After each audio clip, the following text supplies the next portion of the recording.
Manever I say ma PENDREAM TV. PENDREAM TV there, osia dem yopo. And this station still remain PENDREAM TV, the only channel that brings you the best and latest updates in politics. If you are new here, please don't forget to subscribe to the channel, hit the notification bell, like and also share to other members to watch as well. Your comments are most important to us. Do leave a comment at the comment section or send us a voice note on our WhatsApp number, which is 0277 128 777. Thank you. The mandate of the committee. Now, the NPP minority have described the oral committee chaired by Samuel Okututu-Ablakwa, North Tongue MP, as unconstitutional and one that is without any legal basis at all. Addressing journalists in Parliament, MP for Swami John Dako, who spoke on behalf of the minority, asked former government officials to totally disregard any invitation from that committee. The Attorney General designate is a law professor. When approved, he is going to be the chief enforcer of our laws. When he appeared before the committee and was asked about the legality of this oral, he justified the unconstitutional establishment and putting together of people who go about harassing former government officials. We believe that the establishment of that oral committee violates and flies in the face of our constitution. And so one would have expected that a law professor in the person of Dr. Ayeni would have condemned it, but rather he justified it. Now his justification is now putting the work of the police CID, IOCO, and special prosecutor and constitutionally established bodies out of business. It is concerning, and we want the people of Ghana to know that no serious country will entertain anything such as this. And so if you are a former government official and you're invited by this so-called ORA, our advice to you from the minority is to boycott any invitation from the ORA team. We are not going to be part of it because we believe that there are constitutionally established bodies that can investigate any so-called misdeeds of the government. What are they doing? What they are doing is to go about disturbing people, entering homes, taking vehicles, seizing vehicles, and more or less taking over lands from people who have genuinely purchased land. Now, it will be recalled that at the vetting of Dr. Dominic Ayine, the issue about the oral became quite prominent, with the NPP insisting the oral committee has no lawful basis, but the nominee disagreed. Supported by Mahama Ayarga, the two NDC MPs cited constitutional provisions to back their position that the oral committee is actually grounded in law. There is nothing about oral in Cmttee. Now, the question whether oral is legal has been raised, by various people within the media. All right, oral is the operation recover all loot. If you look at the preamble to the Constitution, it is very, very clear about what are the fundamental values underpinning the Constitution. The value of accountability is one of the preambular commitments in our Constitution. It's a primary value. Oral is supposed to exact accountability from persons either politically exposed or persons holding public office who used or misused their office to loot public resources by way of property, money, and other intangible resources. So oral is constitutional. Oral is legal. In fact, the fact that it is a non-legal body doesn't mean that it is illegal. There's a distinction between non-legality and illegality. So if somebody forms a committee to elicit information about instances of looting of public property and waste and resources, is it not to provide an avenue for compliance with this constitutional provision? Is that not what it is? No, we are. And how different is this campaign from the campaign that took place recently? See something, say something. If you see looting, say it. If you see stealing, say it. Also, you had the Attorney General and Minister for Justice designate Dr. Dominic Ayine and Boko Central MP Mahama Ayarga.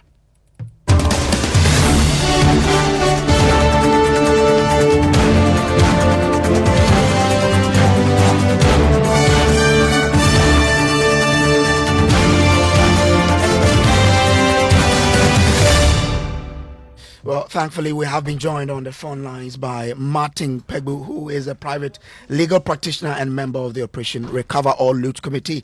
Grateful to you, Martin Pegbu, for joining us here. Now, first, how have you and other members of this committee been receiving the challenge of the legal basis of the committee of which you are a member of? This is how we see it. You see, in the book, The Republic by Plato, Socrates is reported to have said that an unexamined life is not worth living. An unexamined life is not worth living. I mean, in current modern political discourse, they'll tell you that it applies to citizens holding leadership to account. Yes, so we see it as citizens who are asking questions. And so when we answer, it helps the political discourse, it helps in our development, right? We don't feel threatened at all by the questions they are asking because it's a bridge. It's in there, or maybe I should refer to it simply as Kujo, right? Yeah, it's in Act 720, the Whistleblowers Act, that if you see any crime or a civil wrong, you can choose to go to the police, Yoko, etc. Or you can go to your member of parliament, the MD of your company, or if it's not an MD, the head of your institution. You can go to your chief. You can go to your head of family. So if you see Minister X has $1 million under his or her bed, instead of you going to the police station straight, the Act 720, the Whistleblowers Act, you can go and inform your head of family so that your head of family will then choose to go with you. Or if you don't want to go at all, he can go alone. When it comes to crimes, etc., it's not always the owner of the thing that is stolen or destroyed or the subject of the crime. Do we need a committee for that based on the education you are giving us? Absolutely. Absolutely. Don't the English say that too many chicken don't spoil a broth, right? And I'm the one saying, Okujeto Ablakwa is an MP. And so if we are all helping the exercise, I don't see anything wrong. You remember when President Kufuor was in office, he set up the Office of Accountability as President Kufuor. At that time, the police were fully functioning. We had Iyoko. We had Shrad, etc. Yet President Kufuor set up the Office of Accountability, right? Yeah, so it's always been there. Kojo, let's read through the Act 720. It helps so that other persons will be encouraged to go and buy copies and see. So it says that under Section 3, it says if you're wrong, an impropriety, and you don't want to go up yourself, you can report to any of these persons. So let's go through quickly. It says persons to whom or institutions to which disclosure of impropriety may be made. 1. Disclosure of impropriety may be made, and when they say impropriety, it includes crimes, may be made to any one or more of the following. A. An employer. So at Joy FM, this is Kwesichum, the other one, okay, all the various heads. It says an employer of the whistleblower. So you can choose to go and inform Kwesichum instead of going to the police station. B. A police officer. C. The Attorney General. So you've seen a crime. Rather than go to the police station, you are going to the AG himself or herself. D. The Auditor General. Can you imagine in the days of Domlevo? E. A staff of the intelligence agency. So NIB, National Security, Immigration, etc. F. A member of Parliament. Honorable Okujeto Ablakwa. J. The Serious Fraud Office, now Iyoko. H. The Commission on Human Rights and Administrative Justice. I. The National Media Commission. J. The Narcotics Control Board, now Authority. K. A chief. So you can go to Asante Hene. You've seen a minister taking money.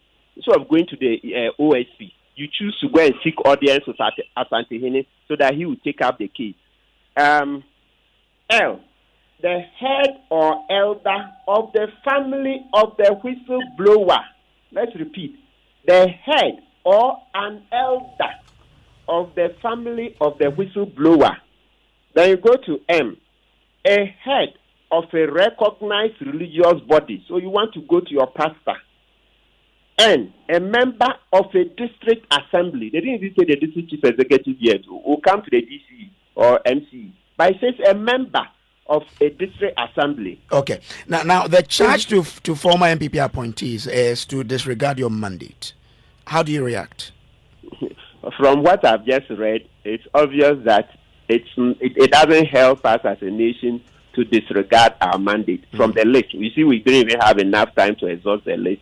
So it's obvious. As I've said, the reason I will not use negative words on their cause is that we are building a democracy together. You remember a few months ago, sure. Yes, I was all over radio asking Ekufuado and Bawumia tough questions. Yes, so that's the same thing they are doing. So to the extent that Ekufuado and Bawumia didn't shut me down, it will look very odd that at this time I'll begin to say people should shut up. No, it would not gel. It just would look too bad for our democracy. So by all means, let them ask all the questions. That's what Cmttee said, that citizens also should be involved in the democracy. The more they ask questions, then the better the outcomes, because we'll be careful. We haven't invited any persons at stage one, this phase one. But if you read the NDC manifesto, which the people of Ghana thought was better and voted for JM, they said there will be stages. So after the phase one, where we are collecting evidence, etc., there will be stage two, where we would go on to help the law enforcement agencies directly. And the OSC issued a statement yesterday in the half-yearly report.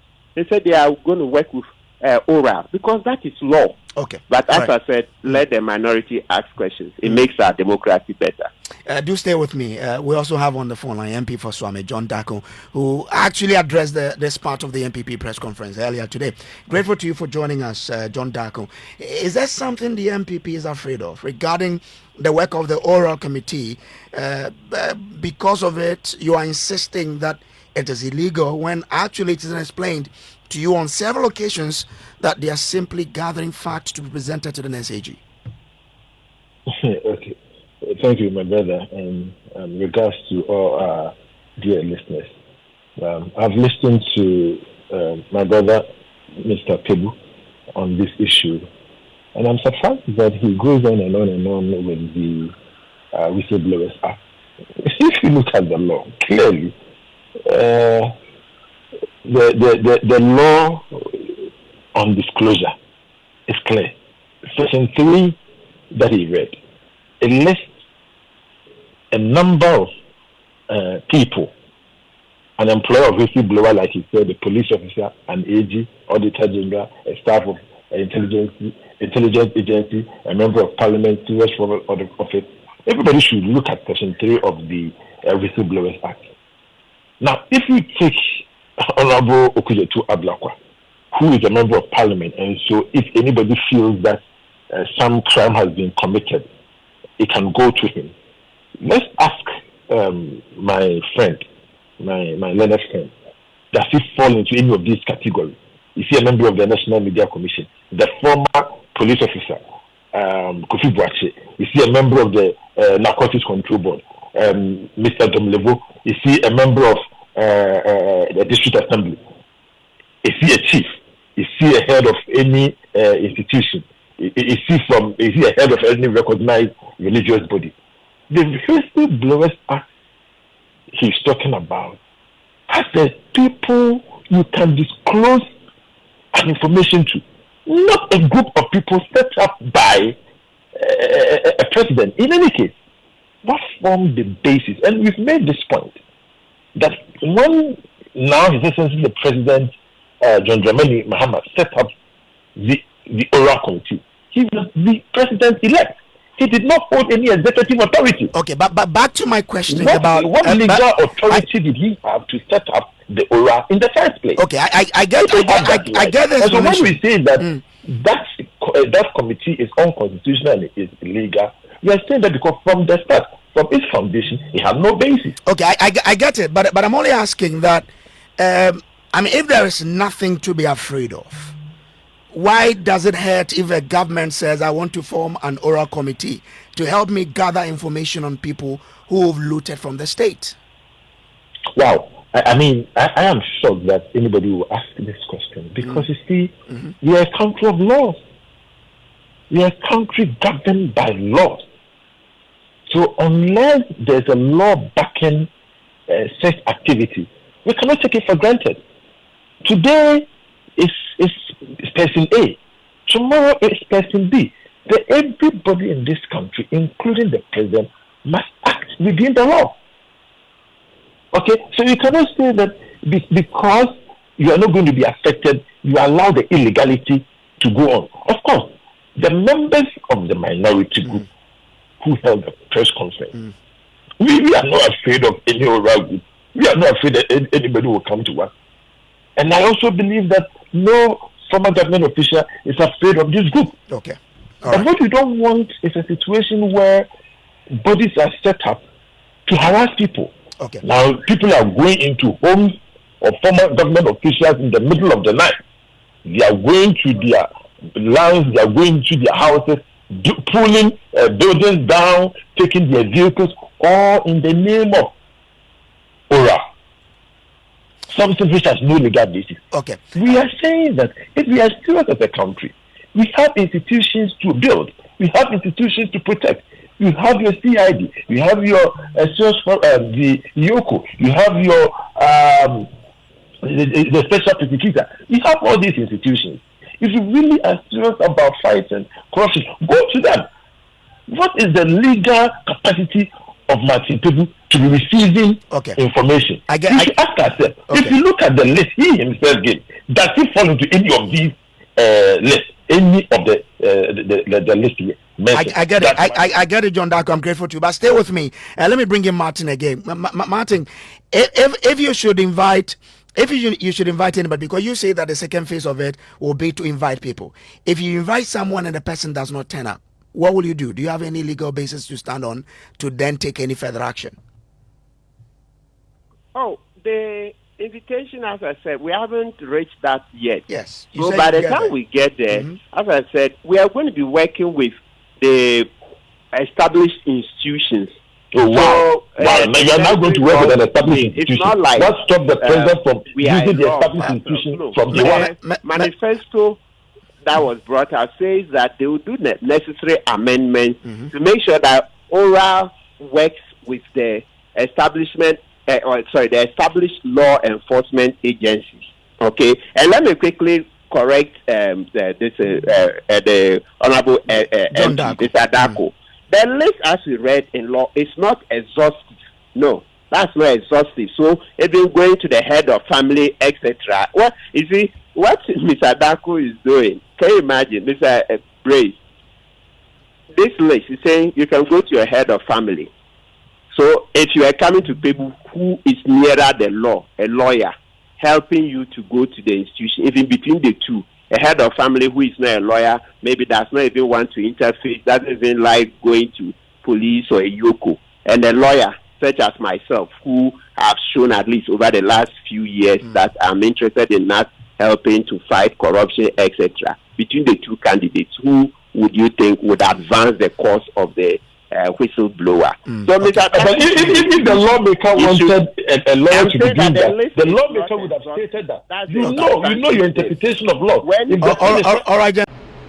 Thank you for staying tuned. PENDREAM TV really appreciates your time. Please stay glued to the channel by subscribing to it and turning the notification bell on. We have more in stock and you can't afford to miss out. Do stay tuned. Thank you. PENDREAM TV now, so far so good. Say open online portal e Ghana. Nipa share, nipa follow, nipa comment here. To my best of knowledge, without any biases, PENDREAM TV.